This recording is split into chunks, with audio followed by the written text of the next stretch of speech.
Muito boa tarde a todos.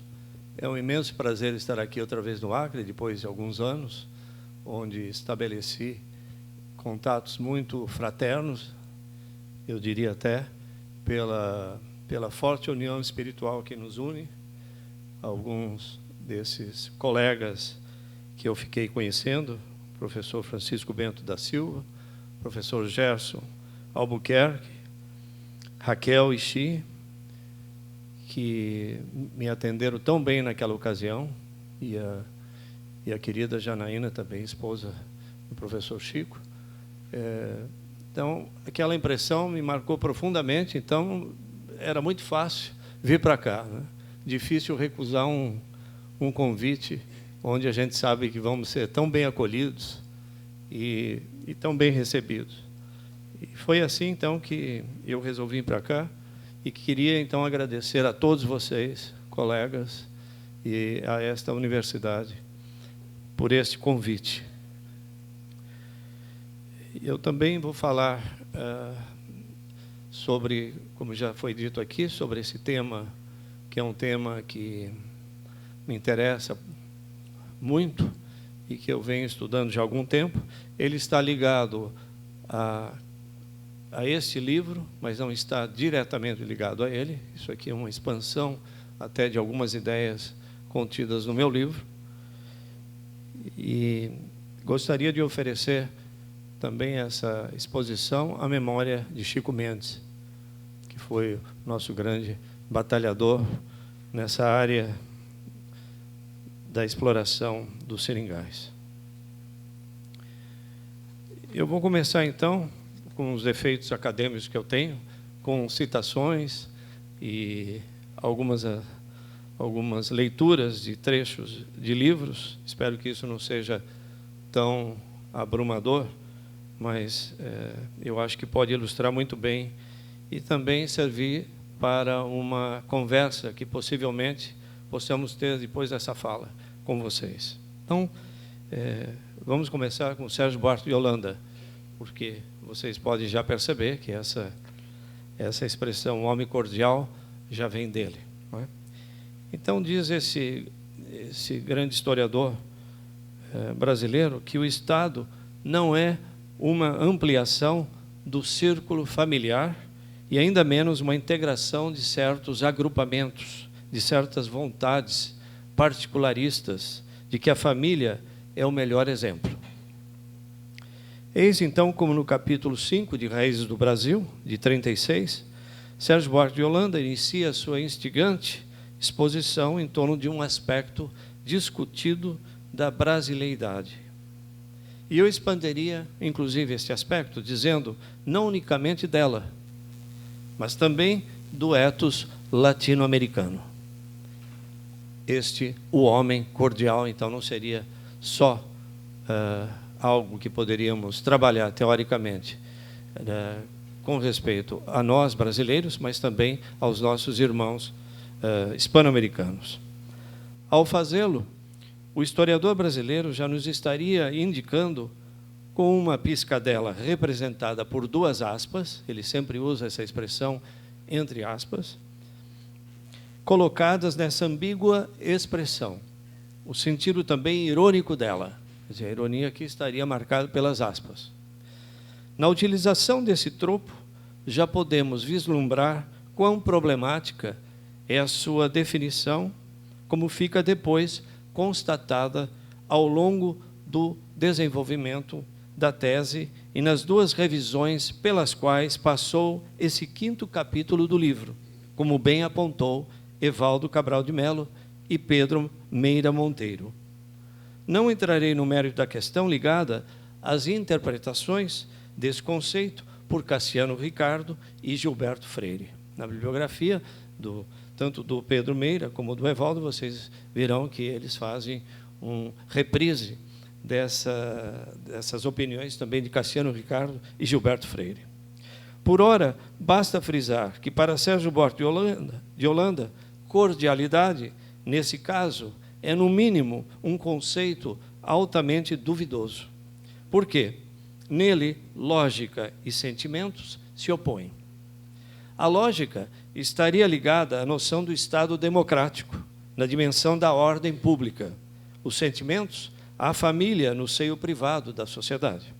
São duas águas que, a rigor, não deveriam se misturar. Mas, como ocorre com as dos rios Solimões e do Negro, estas águas, que aparentemente distintas e inconfundíveis, não só se misturam, mas se contaminam. E se seguirmos com a metáfora, elas também se corrompem. Cito, nossa forma ordinária de convívio social é, no fundo, justamente o contrário da polidez, afirma também o autor de Raízes do Brasil. Sabe-se já nos nossos dias o que a longo prazo significa ser um povo com uma ética de fundo emotiva, contrária à razão e à vontade. O resultado é péssimo. Por quê? Termina-se com um falso refinamento de caráter e uma acentuada inaptidão e rejeição para participar plena e igualmente do tecido social, sob um regime legal em que as leis não só deveriam existir para todos, mas também para serem cumpridas à risca. Cordial o brasileiro? Se pergunta João César de Castro Rocha. E ele mesmo responde, cito, na verdade, o brasileiro seria violento. Fim da citação. E o que mais nos espanta, continua o crítico, não existe incompatibilidade alguma entre cordialidade e violência. Com essa dura assertiva, Castro Rocha revisita o conceito de cordialidade encetado por Sérgio Buarque de Holanda no seu clássico livro. É preciso esclarecer que a discussão nesse livro sobre tais características humanas, como acabamos de apontar, se remetem ao passado colonial rural latino-americano, e aqui serão consideradas no contexto da indústria do látex. Na Amazônia, durante o período de 1890 a 1930. Embora seja tentadora a ideia de uma análise sociológica do fenômeno que estamos examinando hoje, o que, na verdade, me interessa demonstrar é o homem cordial como um tipo ético, para empregar a expressão de Brasil Pinheiro Machado, em relação ao chamado Barão da Borracha. Enfatizo América Latina e regime colonial, porquanto são termos não tão evidentes no capítulo 5 de Raízes do Brasil.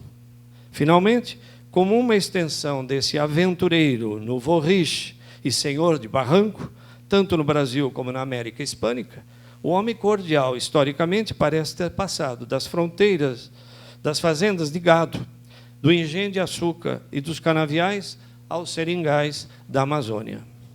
Acostumado a um passado colonial e imperial, quando a escravidão ainda existia, esse tipo ético rejeita qualquer forma abstrata ou impessoal nas relações humanas.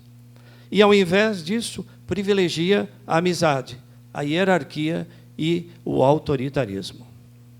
A especificidade que Sérgio aparentemente quer atribuir ao tipo brasileiro descansa no seu modo de problematizar esse traço do caráter de quem o deve à herança colonial, manifestada através da estrutura familiar, patriarcalismo, política, oligarquia e burocrática, interesses individuais, confiança pessoal versus capacidade própria.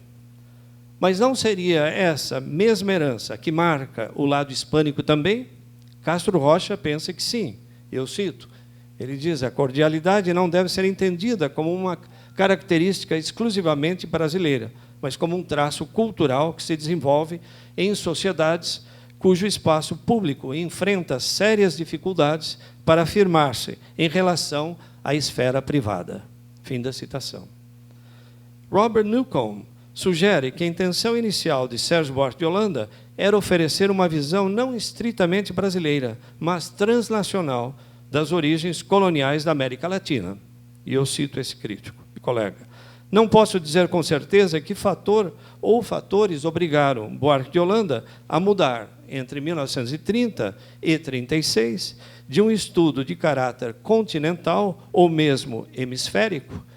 Num primeiro momento, esse livro, segundo Buarque de Holanda, teria o título de Teoria da América, né? Depois ele muda a um estudo, embora comparado, que adotasse mais ou menos uma perspectiva nacional que chega, então, a ser o Raízes do Brasil. E é mesmo esse fato constatado que, curiosamente, o capítulo dedicado ao homem cordial em Raízes do Brasil não explicita esta dimensão continental, América Latina, do conceito, ficando, às vezes, a discussão em torno das vagas origens ibéricas e, quando ela parece apontar, sempre o faz de um modo velado. Note-se que palavras como colonial ou colônia nunca surgem neste capítulo. E se as verdadeiras origens do homem cordial se remontam, pelo menos, para o nosso caso, à própria origem do caudilismo, isso só se revelará no capítulo final do livro, Nossa Revolução. Mas é justamente ali onde o historiador concluirá a ideia de uma espécie de entidade imaterial e impessoal pairando sobre os indivíduos e presidindo seus destinos é dificilmente inteligível para os povos da América Latina. Então já vemos que ele frisa o pessoalismo, o particularismo, a privacidade, os laços de amizade aqui, contrários a esse conceito abstrato.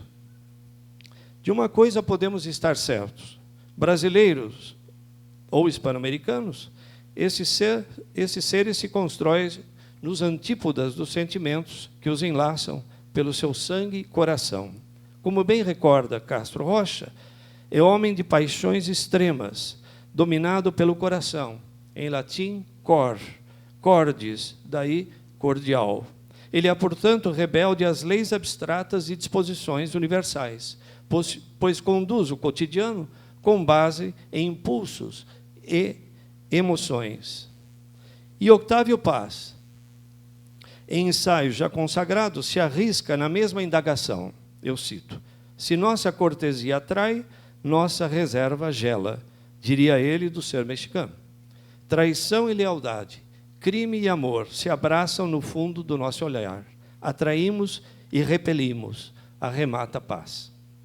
Numa passagem, quando a linguagem do historiador brasileiro parece obliterar a linha divisória entre polidez e cordialidade, resta ao leitor concordar com a seguinte conclusão. Cito: nossa forma ordinária de relações sociais é fundamentalmente o extremo oposto da polidez. Além disso, a polidez é ainda um mecanismo de defesa contra a sociedade, diz Sérgio Buarque de Holanda. Fim da citação. Essa passagem de Raízes do Brasil faz aproximar Sérgio Buarque de Holanda a Octávio Paz. Como logo veremos, mas não deixemos de lado também as sutis diferenças. Sérgio é antinômico, ao passo que Paz é dialético. E ainda mais, como pode a polidez estar tão afastada semanticamente, falando de, por exemplo, afabilidade nas relações, hospitalidade, generosidade, quando precisamente estas são partes bem definidas do caráter do brasileiro?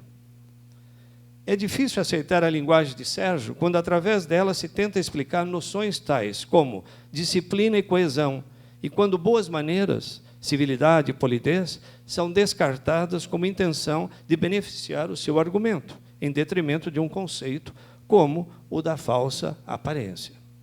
Não seria justamente esse fingir ser polido, civilizado, bem educado, o equivalente, cito eu, um disfarce que permitirá a cada qual preservar intactas sua sensibilidade e suas emoções? Armado dessa máscara, o indivíduo consegue manter sua supremacia ante o social.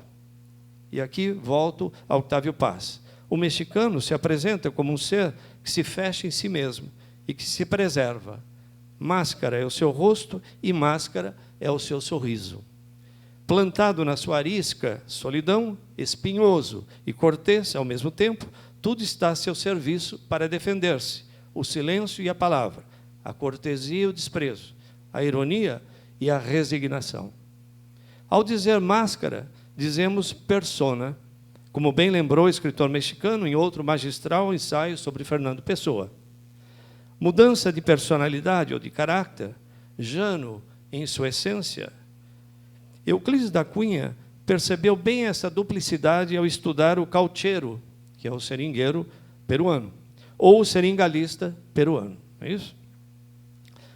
Melhor dito, seringalista aqui, vamos dizer. E cito Euclides: a selvageria é uma máscara que ele põe e retira à vontade. E identificou tão bem esse tipo humano que o levou a buscar, nos anais históricos, um corpo que encarnasse os atributos dessa antinomia. E assim foi como ele chegou a Carlos Fermín Fitzcarrald, o barão da borracha peruano, que em 1892 explorou o látex ao longo do Madre de Dios. A descrição que oferece Euclides desse homem cordial serve para confirmar os padrões de refinamento, cinismo e brutalidade de Fitzcarrald. Segundo Euclides, estando Fitzcarrald como um dos chefes mágicos, depois de conquistar vários piros que vieram com ele, entre este um intérprete, aproxima-se do curaca, ou chefe, e em conferência rápida e curiosíssima, faz-lhe ver as vantagens de uma aliança, entre aspas, ironia que Euclides substitui por aquele inevitável entregar-se ou morrer. Cito: por única resposta, o mágico perguntou-lhe pelas flechas que trazia, e Fitzcarrald entregou-lhe, sorrindo, uma cápsula de Winchester. O selvagem examinou-a longo tempo, absorto ante a pequenez do projétil. Procurou debalde ferir-se, roçando rijamente a bala contra o peito. Não o conseguindo, tomou uma de suas flechas, cravou-a de golpe no outro braço, varando-o. Sorriu, por sua vez, indiferente à dor, contemplando com orgulho seu sangue que esguichava.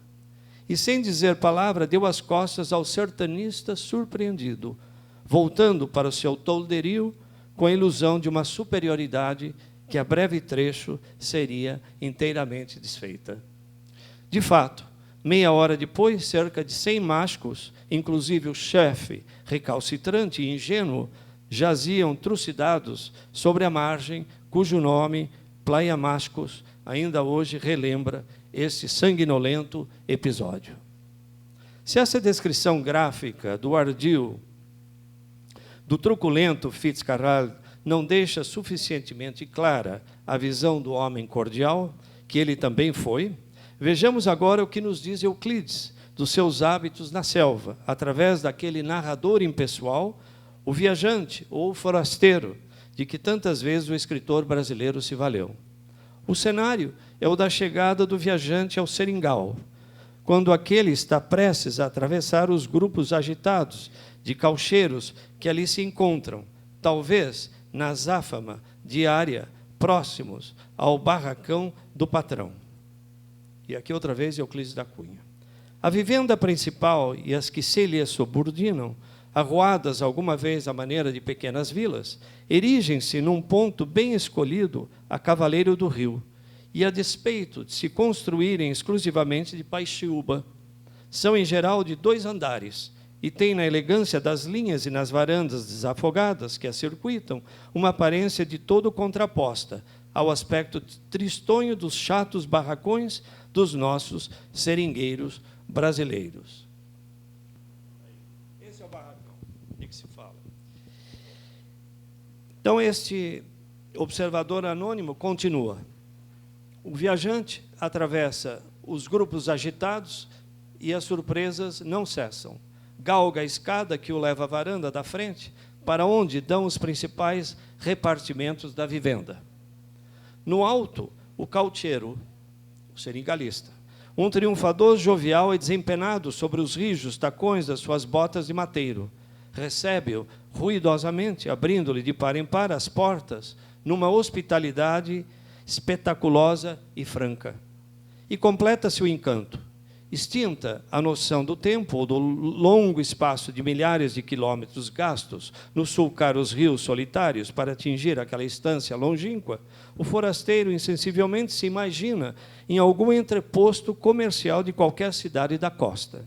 Não lhe falta, ao engano, o longo balcão de pinho abarreirando a sala principal e cerrando o recinto, onde se aprumam as prateleiras atestadas de mercadorias, o copo de cerveja que lhe fornecem, ao invés da chicha tradicional, os jornais de Manaus e de Lima, e até, o que é inverossímil, a tortura requintada e culta de um fonógrafo gaguejando emperradamente naquele fundo de desertos, uma área predileta de tenor famoso.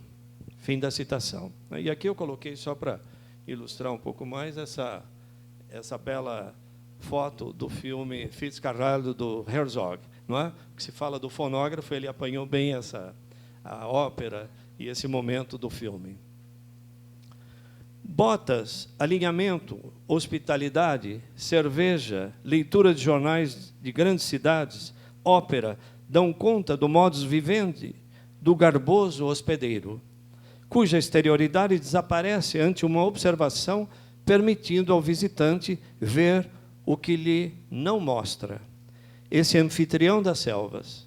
A descrição é emblemática, logo pictórica, porque nos faz recordar essa figura que vemos aqui nesse slide. Mas é também incontestavelmente real. Por detrás da máscara está o mais horrendo dos criminosos, um monstro camaleônico que a disfarça conforme o ato teatral da peça que ele quer pegar na sua vítima. Como explicar que no início dessa palestra que acabamos de ouvir, com o índio, vemos Fitzcarraldo conversando quase diplomaticamente com o pobre índio mágico e tentando convencê-lo de deixar a si e a todos os seus dominarem-se pelo astuto caucheiro, e minutos depois um massacre, contrastando radicalmente com esta cena anterior de galanteria e modos protocolares, onde de repente se instala a tragédia sob as ordens de um assassino voluntarioso. A sua condição liminal, segundo Victor Turner, faz dele um indivíduo que não está aqui nem lá. Ele é, na expressão do antropólogo inglês, alguém que está entre duas situações, sem estar em nenhuma delas completamente. Como todo estado liminal, o seu é ambíguo, mas de forma que só se conhece a sua ambiguidade quando a natureza paradoxal do seu estado se revela. Ao contrário do tipo psicológico, o tipo ético que define um homem cordial não fixa um caráter eterno ou conclusivo. A plasticidade é uma arma poderosa que o homem cordial sempre usará. Em 1905, Euclides pôde observar esse tipo humano quando esteve com um desses barões do Alto Purus, chamado Carlos Scharf. O encontro ocorreu, como diz Euclides, no seu castelo de palha, aquele barraco. Como assim definiu o escritor brasileiro, a casa do caucheiro e, por extensão, a do anfitrião, onde, depois de quase declinar do convite, resolveu passar ali somente uma noite. E todo o seu esforço taxonômico para incluí-lo em alguma categoria social já existente é infrutífero, restando Euclides o auxílio das ciências. Então, aqui vamos ver Euclides mais uma vez. Realmente, o caucheiro não é apenas um tipo inédito na história, diz ele. É, sobretudo, antinômico e paradoxal. No mais pormenorizado quadro etnográfico, não há um lugar para ele. A princípio, figura-se-nos um caso vulgar de civilizado que se barbariza, num recuo espantoso em que se lhe apagam os caracteres superiores nas formas primitivas da atividade. E é um engano. Esses estádios contrapostos, ele não os combina criando uma atividade híbrida, embora, mas definida e estável. Junta-os apenas sem os caldear. É um caso de mimetismo psíquico de homem que se finge bárbaro para vencer o bárbaro. É cavalheiro e selvagem, consoante as circunstâncias. Passa, por vezes, da mais refinada galanteria à máxima brutalidade, deixando em meio um sorriso cativante e uma mesura impecável, para saltar com um rugido de cuchillo rebrilhante em punho sobre o cholo desobediente que o afronta. Esse é o arquétipo do Barão da Borracha em toda a sua essência, cujo desenho foi traçado por Euclides e que se projetará em algumas figuras históricas bem conhecidas no século XX. Uma delas é, logicamente, Carlos Scharf, peruano, dono do sítio Curanja, e que, com toda probabilidade, foi entrevistado pelo escritor brasileiro, que, como acabamos de dizer, também se hospeda uma noite em sua casa e guarda uma foto sua com seu filho. Aqui está a foto assinada, inclusive, por Euclides. Isso vem do arquivo histórico do Itamaraty.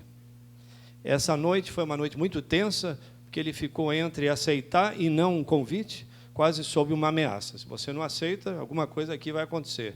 Não é? Então, ele acabou aceitando, mas não dormiu toda aquela noite, preocupado com algum possível ataque. E, aliás, não havia outros sítios ali perto onde ele pudesse ter uma hospedagem decente. Sobre esse tipo humano infame, Euclides registrou o seguinte incidente. Um deles, e aqui Euclides falando outra vez, o narrador dele, como lhe perguntássemos em Curanha, onde desposara a ama Huaca gentilíssima, que lhe assistia há 10 anos com os desvelos de uma esposa exemplar, retorquia-nos levemente irônico, e aqui ele responde em espanhol, me la han hecho un regalo em Pachitea. Então, fizeram um presente em Pachitea, dessa Índia. Um regalo, diz Euclides, um presente, um traste que ele abandonaria à primeira eventualidade sem cuidados. Depois da morte de Carlos Delfim Fitzcarrald, seu sócio, Leopoldo Collaços, se associou com Carlos, cujos bárbaros métodos de capturar índios fizeram dele o mais famoso dos barões da borracha, no Alto Purus, perto da confluência do rio Curiújar com o Currar. Em 1901, Scharf se estabeleceu ao longo do rio Las Piedras e dos seus tributários Centicaios, Chanchamayo, Lídia, Curiaco, Pariamano, Esperança e Huáscar, onde mais tarde seu irmão, Matias Scharf, iria se estabelecer com um antigo sócio de seu irmão, Francisco Vargas. Para ali, trouxe cerca de 500 famílias de índios escravizadas, para com outro contingente de caboclos brasileiros trabalhar nos seringais. Proprietário do sítio Alerta, por volta de 1908, um grupo de Amauaca trabalhava junto com outros indígenas para Scharf no seu barracão no Alto Rio Piedras. Scharf, que confiava nos seus trabalhadores Amauaca, armou-os com rifles Winchester e mandou que eles capturassem outro grupo de índios. Tal animosidade, criada entre os próprios nativos por Scharf, o teria naturalmente obrigado a ser cuidadoso e diplomático ao extremo, medidas que, apesar dessas precauções, resultaram inúteis. Aqui eu cito a Hildebrando Fuentes, que é um escritor lá de Quitos, traduzido. O Hildebrando Fuentes diz: o senhor Scharf descobriu em Las Piedras tribos selvagens formadas de gente robusta e de boa musculatura. E, embora tivesse sido ameaçado por elas, sua prudência e sagacidade evitaram os conflitos que, de outra maneira, teriam ocorrido indubitavelmente. De forma inevitável, mais cedo ou mais tarde, o feitiço viraria contra o feiticeiro. Os exploradores Amauaca planejaram cuidadosamente sua estratégia e fizeram preparativos para uma longa viagem, mas, depois de um breve trecho, retornaram para emboscar e matar Scharf, seu sócio Collaços e seus empregados brancos. Assim foi Scharf morto em agosto de 1918, em uma emboscada enquanto dormia, armada por seus próprios seringueiros, em sua grande maioria índios. Dela somente se salvou Francisco Pancho Vargas para contar a história do massacre. O autor do crime foi Elias Sebastián, um cuchitinere. A esposa e o filho de Scharf conseguiram escapar. É nesse contexto de agressões e tensões que veremos o aparecimento de outro barão da borracha, o gangster tropical Júlio César del Águila, personagem que ficará conhecido mais tarde por suas incursões na região do Caquetá, o nosso Japurá, e Putumayo, o nosso Içá.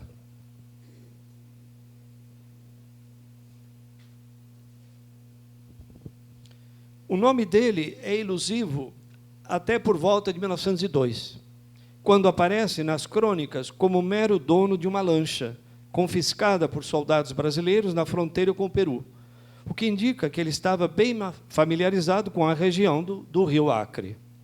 No dia 30 de março, o Fuentes diz isso, de 1904, 270 brasileiros chegaram ao rio Santa Rosa nas lanchas a vapor, Acreana e Mercedes, tomadas de Dom Julio Arana e Carlos Scharf, respectivamente. Esse protagonismo tão irrisório de um aparente seringalista entre tantos outros peruanos na região não nos dá uma ideia da sua criminosa e colossal atuação em anos vindouros. Logicamente, Arana não atuou só, mas ele, principalmente, e seus comparsas foram responsáveis por um genocídio de aproximadamente 30 mil índios na Amazônia na década de 1910. Nascido na cidade de Rioja, no Peru, a sua ascensão foi meteórica no mundo dos negócios, tornando-se de mero regatão de chapéus de palha, Panamá, e com residência na cidade de Uirimaguas, ao longo do rio Ayaga, o mais poderoso barão da borracha do seu tempo. Em 1902, vamos encontrá-los em Iquitos e Manaus, entre aqueles cujos estabelecimentos de meio porte já negociava borracha ativamente.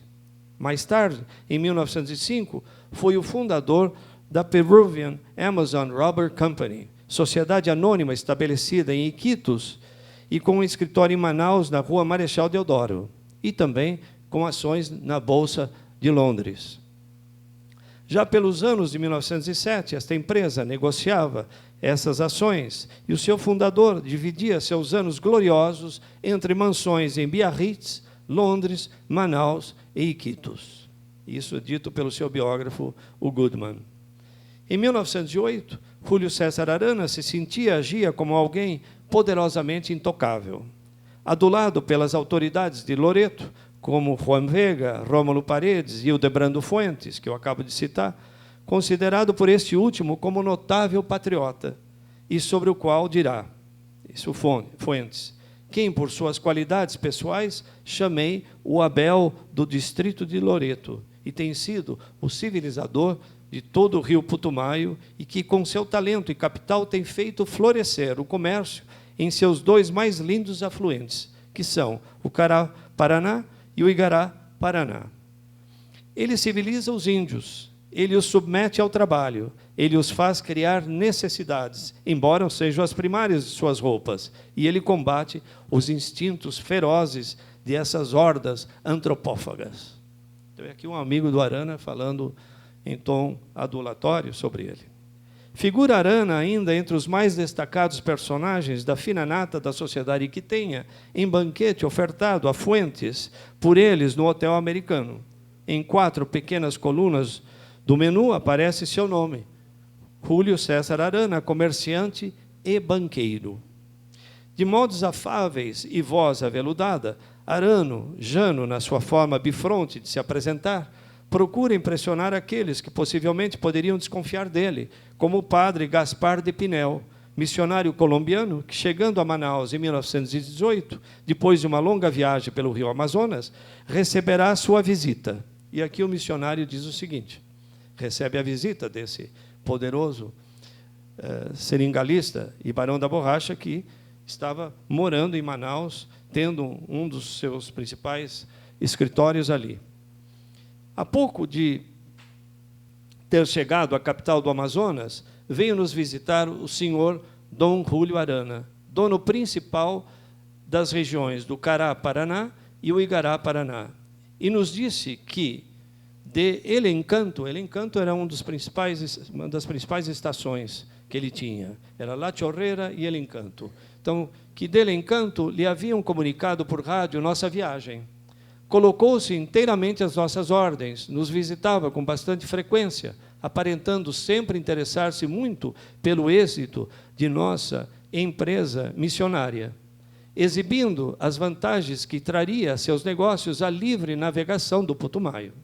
Sem faltar às regras de cavalheirismo e cortesia, nos guardávamos muito bem de valer-nos para nada das influências e oferecimentos desse senhor.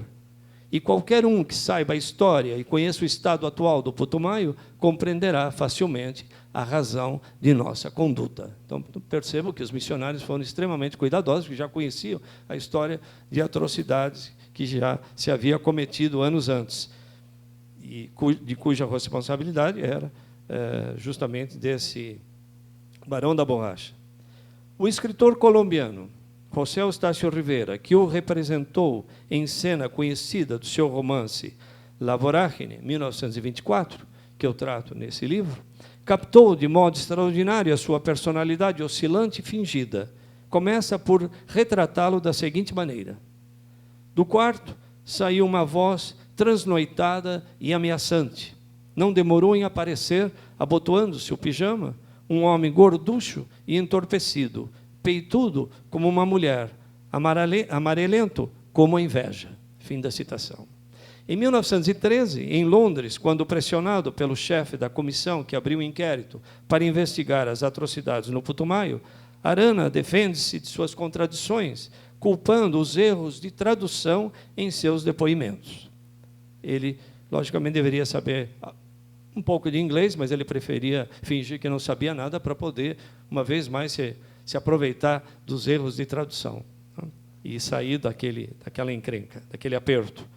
Ou ainda, em situação mais delicada, quando lhe perguntaram: o senhor acredita que inúmeros assassinatos foram perpetrados pelos agentes de sua companhia no Putumayo? Resposta: pelas descrições que foram feitas, se vê isso.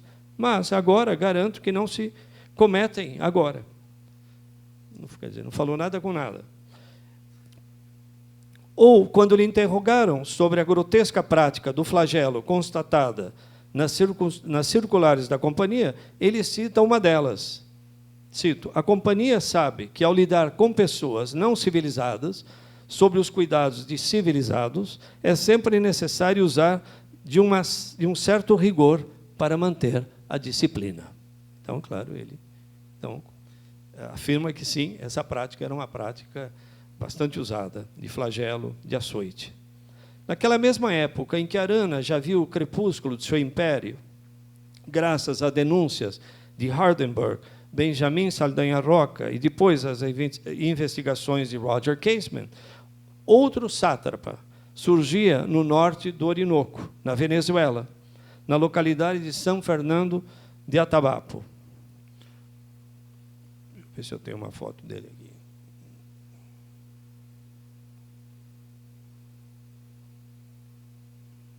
Esse aqui.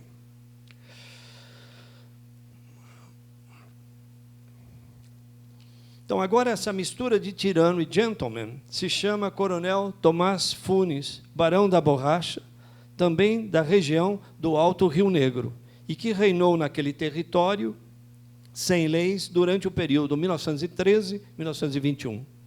Funes, a exemplo de outros seringalistas que vimos, iniciou-se nos negócios da borracha como regatão, para tornar-se rapidamente rico às custas de mão de obra escrava, oriunda das centenas de índios explorados por ele. Earl Parkin Hansen, viajante americano que, em 1936, esteve nessa região da Amazônia, declara, e eu cito, que o espírito maligno daquele monstro chamado Funes continua até hoje a assombrar os habitantes do território do Amazonas, na Venezuela. Depois de 17 anos de sua morte, é impossível escrever sobre a região sem incluir a história desse tirano.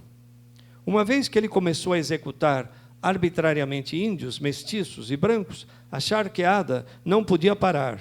Numa única noite, 64 dos melhores habitantes de São Fernando de Atabapo pagaram pela ascensão de Funes ao poder, com suas gargantas dilaceradas, cabeças esquartejadas e tiros no crânio. Isso é, estou citando do Hansen, que fez uma pesquisa de arquivo ali, como também um escritor colombiano, que eu acabo de citar, Rivera.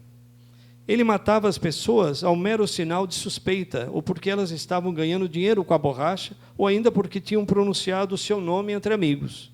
Ele mesmo os matava.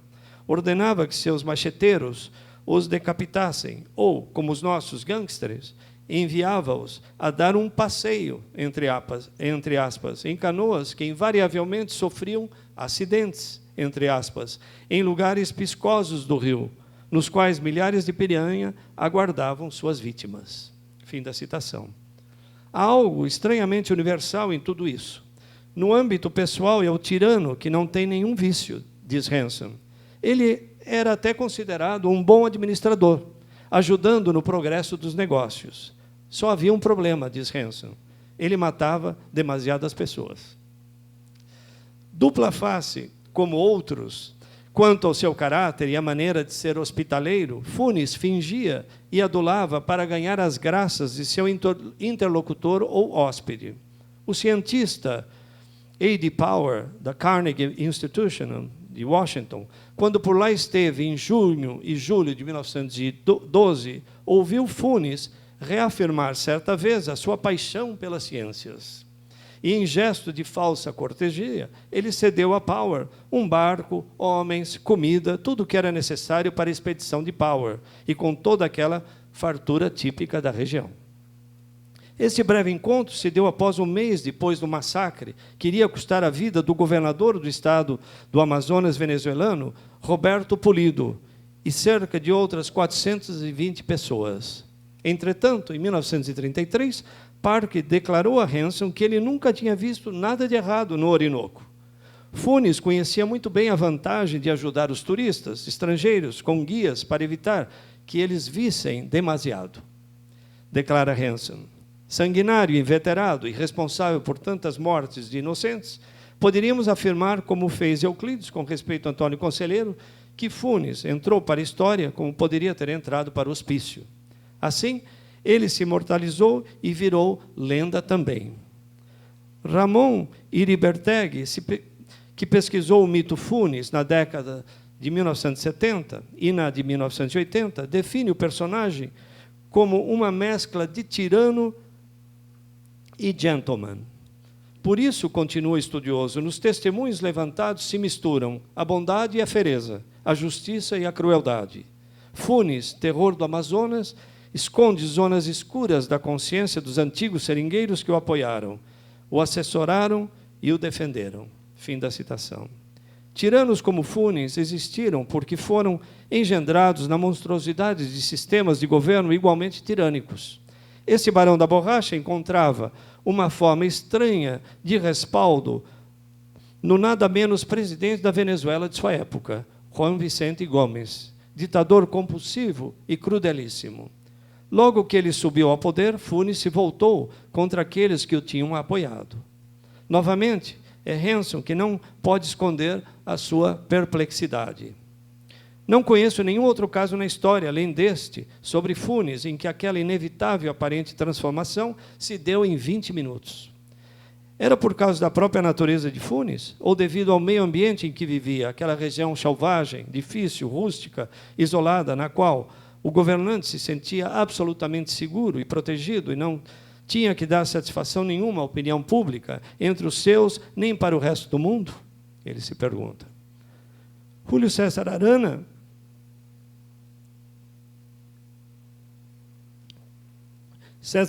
encontrará igual apoio nas autoridades de Loreto e no então presidente do Peru, Augusto Leguía e Salcedo, cuja agenda política privilegiava a expansão territorial do Peru e reafirmava os desejos civilizatórios e progressistas dessa nação. Portanto, a complacência de Leguía com respeito aos assuntos do Putumayo revelou-se sob forma de silêncio e inaptidão ao não processar Arana ou imputar-lhe a culpa por todas as atrocidades cometidas. Lembramos que não foram menos de 30 mil mortos na década de 1910. Na verdade, o ditador peruano somente agiu quando a pressão dos governos internacionais se fazia sentir. Assim, não é acidental que a sorte de Arana e as suas atividades políticas em Loreto coincidam com o término do oncênio em 1930, que marcou o último mandato de Leguía, ano no qual também Arana se retira da vida política. Nesse momento, ele era senador pelo estado de Loreto. As mentiras e as patifarias desse personagem execrável fizeram sempre parte do seu caráter imoral e mesmo no final da vida, quando dele já poderíamos esperar um ato de contrição ou arrependimento, Arana continuou mentindo, seguindo o seu manual de megalomanias. Influente e adulado personagem na alta sociedade manauara durante a década de 1910, senhor supremo no mercado do látex daqueles tempos, Arana viu seu império nascer e morrer nessa capital amazônica.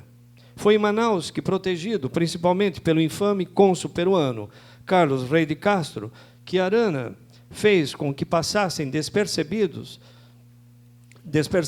as suas maiores barbaridades e também crimes.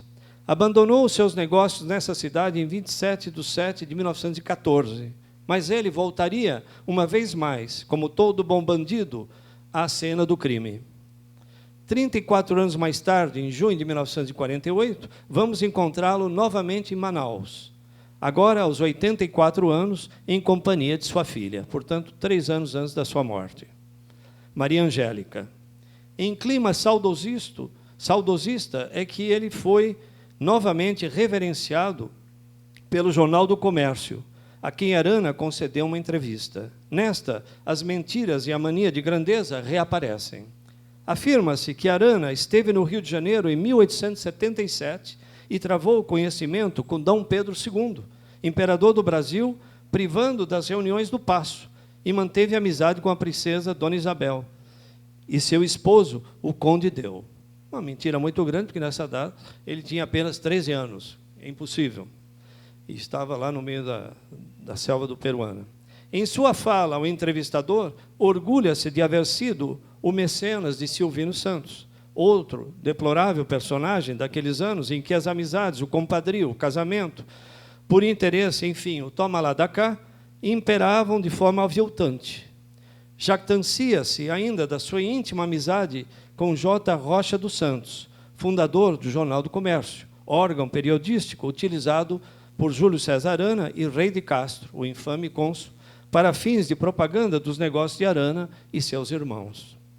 Mentiu, finalmente, como só um grande patife mentiria, afirmando que, por volta de 1930, quando deixou a Câmara Alta de seu distrito político, o departamento de Loreto, ele se tornou um dos maiores proprietários de minas de ouro, prata, cobre, etc. Sabemos que, nessa época, Arana já estava seriamente endividado e quebrado como homem de negócios. Fitzcarraldo, Funes, Aranas e o círculo não se fecha. O arquétipo continua vivo, pois foi assim como definiu José Eustácio Rivera no seu romance. Diz ele: Funes é um sistema, um estado de alma, é a sede de ouro, é inveja sórdida. Muitos são Funes, embora somente um leve o nome fatídico. As observações do romancista colombiano servem para demonstrar quão consistente é o modo pelo qual vive e sobrevive o arquétipo através dos anos. E tanto continua vivo, que se ele desaparece aqui, aparecerá acolá, como agora veremos no caso brasileiro. E nesse território ele se chamará Miguel Pezil ou Pecil, com Z ou com C. Theodor Koch-Grünberg, que em 1906 esteve no Alto Rio Negro e o conheceu, nos dá notícias dele. De descendência síria, já em 1894, vamos encontrá-lo na região negociando quinquilharias como regatão e mais tarde no comércio de seringueiros, escravos, índios e brancos. Na década de 1920, Pezil residia com sua mulher, uma venezuelana, em Laranjal, no município de São Marcelino, à margem esquerda do Rio Negro. Ali também ficava o seu seringal. Em 1923, José Eustácio Rivera viaja oficialmente por essa região. Em relatório a seu ministro das Relações Exteriores, o denuncia como mercador de mão de obra escrava e execrável farsante. Aliás, todas as vezes que ele aparece mencionado no romance, La Vorágine, é para Rivera desmascarar a sua farsa. E fora dessa obra, também o escritor colombiano deixou um útil testemunho. Conta Rivera a Horácio Franco que, em 1926, 7 colombianos escravizados por Pezil conseguiram escapar e chegar até Manaus, buscando auxílio no consulado colombiano dessa cidade, cujo cônsul era o general Luiz Maria Terán. O general Terán os repatriou pelo rio Caquetá, Japurá, do nosso lado brasileiro. Daí, Pezil se apresentou ao cônsul com uma reclamação reivindicando seus direitos de posse desses indivíduos. E o general Terán, com um merecido soco, fê-lo rodar escada abaixo. Astuto e cínico, Miguel Pezil enganava os viajantes que pela sua região passavam e até chegou a iludir um dos maiores antropólogos da época que por ali cruzava, o já mencionado Theodor Koch-Grünberg. O etnógrafo alemão, que já havia estado em sua residência antes, passa por aquela região uma segunda vez em 1904, e em notas de seu diário se refere a ele como amigo Pézio. Estranha afeição para um pícaro brutal. Curiosamente, Coggrumber parece desconfiar da perversidade do hóspede de Laranjal, mas o que ainda é mais estranho, encontra um meio de justificá-lo. Cito do diário de Coggrumber. Em São Felipe, a mão de obra é proveniente, em primeiro lugar, do Baixo Içana. Os indígenas de lá, assim como uma grande parte dos indígenas de Baixo Caiari, depende da casa Garrido, como uma espécie de escravos por endividamento. Tal relacionamento para com os nativos é mantido pelos brancos, donos da terra e negociantes em todo o Rio Negro. O branco fornece fiado ao indígena toda a mercadoria que quiser e a avalia, dependendo da sua honestidade, com preços correspondentes. O devedor tem que trabalhar para pagar essas, frequentemente muito altas somas, fornecendo farinha de mandioca, salsa parrilha e outros produtos regionais ou trabalhando nos seringais. Às vezes fica empregado vários meses perto do patrão, como caçador e pescador. Ao fazer as contas, sempre se dá um jeito para que o indígena não se livre da dívida, e mesmo que a tivesse pago toda, ainda receberia aviada outra vez tanta mercadoria nova, que ficaria sempre dependente. Esse sistema de escravidão por endividamento, do ponto de vista moral, certamente deve ser rejeitado, mas nessas regiões é um mal inteiramente necessário. Aqui é onde ele se afunda. Não é? Para conseguir-se mão de obra, e tem a sua razão de ser na indolência do indígena e na sua relutância contra um trabalho a que não está acostumado. Não é? Até as últimas 3 linhas estava mais ou menos bem, depois ele se afunda nessa infeliz observação. Outro poderoso e rico seringalista de São Felipe, região próxima a Laranjal, foi o espanhol Germano Garrido y Otero, mencionado aqui, cuja casa comercial foi aludida na citação que acabo de lhe fornecer. Patriarca de uma prole toda envolvida nos crimes de escravidão e maltrato de seringueiros, seus filhos, Salvador, Antônio e Juan, assimilaram os métodos do pai e os empregaram em todo o território dos rios Uapés, Içá e Japurá. Como seu hóspede, novamente, o alemão Coggrumber, que ficou hospedado em sua residência há vários dias, não se cansa de elogiá-lo, salientando a sua cortesia, generosidade, refinamento, hospitalidade e boas maneiras. Enfim, um verdadeiro amigo e pai, em suas palavras.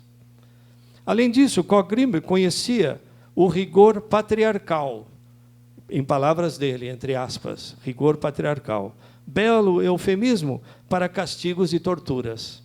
Como também tinha conhecimento de um dos crimes que cometiam pai e filho, a escravidão de índios. Dom Frederico Costa, bispo do Amazonas, em carta pastoral de 1909, confirma também a suposta cordialidade, ou em palavras desse religioso, fidalguia de Germano Garrido y Otero. Surpreendentemente, ambos, Germano e o bispo, conversaram sobre o regime da escravidão dos índios, o qual era de conhecimento geral na região do Rio Negro, mas como se esse tipo de crime não ocorresse nos seringais de Garrido e Otero. Ainda é mais surpreendente saber que, na carta pastoral do bispo, Pézio foi outro anfitrião gentil, com a implicação de que ele também, apesar de ser um senhor de escravos, rodeado igualmente de outros seringalistas, senhores de índios escravizados, ficou isento de qualquer culpa moral. Tão canalha e inconspícuo era um de seus filhos, Juan Garrido, que o investigador inglês Roger Casement não sabia o que fazer com ele. Às vezes, Juan parecia ser um informante honesto e agia com sinceridade ao negar-se a matar índios. Outras vezes, no entanto, ele parecia ser um verdadeiro traidor da confiança de Casement. E Casement, nos seus diários, ele mostra claramente sua frustração com esse suposto informante mentiroso. É como as delações de hoje em dia. Mais uma vez, retornamos ao mundo do homem cordial das selvas. Nesse estranho universo, era possível para um barão da borracha, como Pézio, encantar os seus hóspedes com um magnífico jantar e agradável conversa. Assim, a noite poderia terminar com um bom charuto cubano, uma garrafa de Veuve Clicquot, um excelente vinho importado ou um licor feito de frutas tropicais. O viajante saía da casa de seu hóspede agradecido, impressionado com aquela inusitada hospitalidade, também cego ou algo indiferente aos crimes cometidos, e tão bem disfarçados pelo seu sinistro anfitrião. Enquanto isso, a centenas de quilômetros dos Seringais, em Manaus, a Associação Comercial do Amazonas e o comendador J.G. Araújo, o magnata da Casa Rosas, estabelecimento que ajudou a promover a escravidão no Amazonas, pagava tributos a Hermano Garrido e Otero.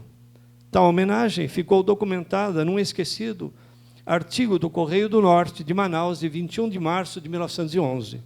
Em sessão dessa associação, o presidente recém-eleito, comendador Joaquim Gonçalves de Araújo, cito, deu princípio à entrega das medalhas que foram conferidas pelo Congresso Comercial, Industrial e Agrícola a diversos expositores de borracha, inclusive a Miguel Pezil. Sem comentários, muito obrigado.